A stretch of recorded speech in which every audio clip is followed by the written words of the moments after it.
All right, here's another one. Let's do this. Appreciate you for watching the Cash App and SpaceX interview video. Look, I don't know if this is a direct sequel, but I did this, and so let's see what happens. I had an interview at a gas station, and I got the job. They're building a gas station across the street from me, and there's big now hiring sign, and so I walked in, and I filled out the application, and I got the interview right there on the spot, and was hired. And I even got a paycheck already for our training the other day. So here's like this. I could do a long story about, I don't know, just pontificated thoughts on tech layoffs that are leading into service industry jobs, or why the service industry like still needs people, blah blah, all the way, and then just how like minimum wage is creating like classism is real in America, and it's all funnels back up to fiat money like not working, in my opinion. And all that's true, and I could go on and on and on about all that, and maybe I will eventually. But what I want to tell you right now here today is this is what was a bummer. During the training at the gas station, we're going over things to like watch out for, like don't pay vendors cash, like send it back all to corporate, don't pay vendors cash, don't fall for people that like call the gas station and, you know, try to get you to do weird things. The station has a Bitcoin ATM. And so, of course, during the scam section of the entire training for these people and all of us that were there, like Bitcoin just gets lumped in with that.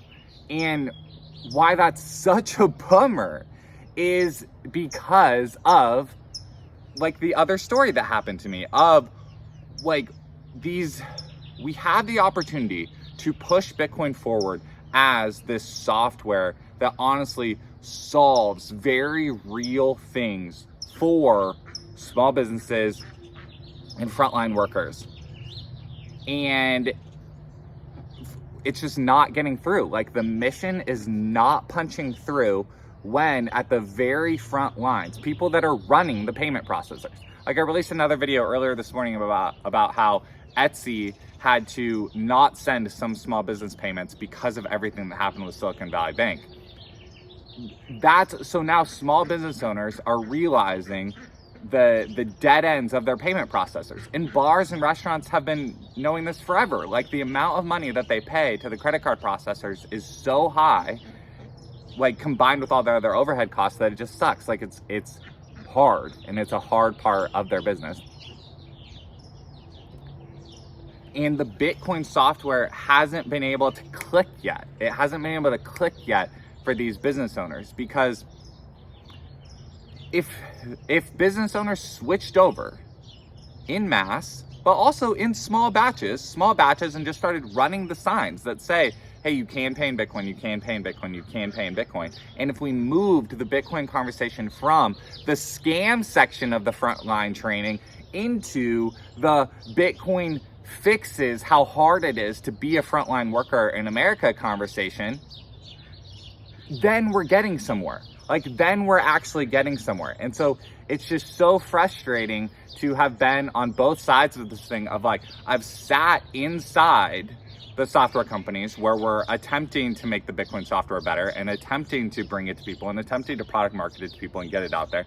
And then I've also been in the bars and restaurants and talked to bar owners, talked to yogurt shops. Here's another thing. I brought yogurt shops and things that run like Square. Like Bitcoin is right there. Bitcoin's right there. So why are small businesses keeping Bitcoin in the scam section part of their training instead of in the Bitcoin is better than banks, start to onboard and upsell people? Like here's, at the gas station training, we were told to upsell. Like upsell for a car wash, or upsell for a brownie, or upsell for a coffee, or whatever.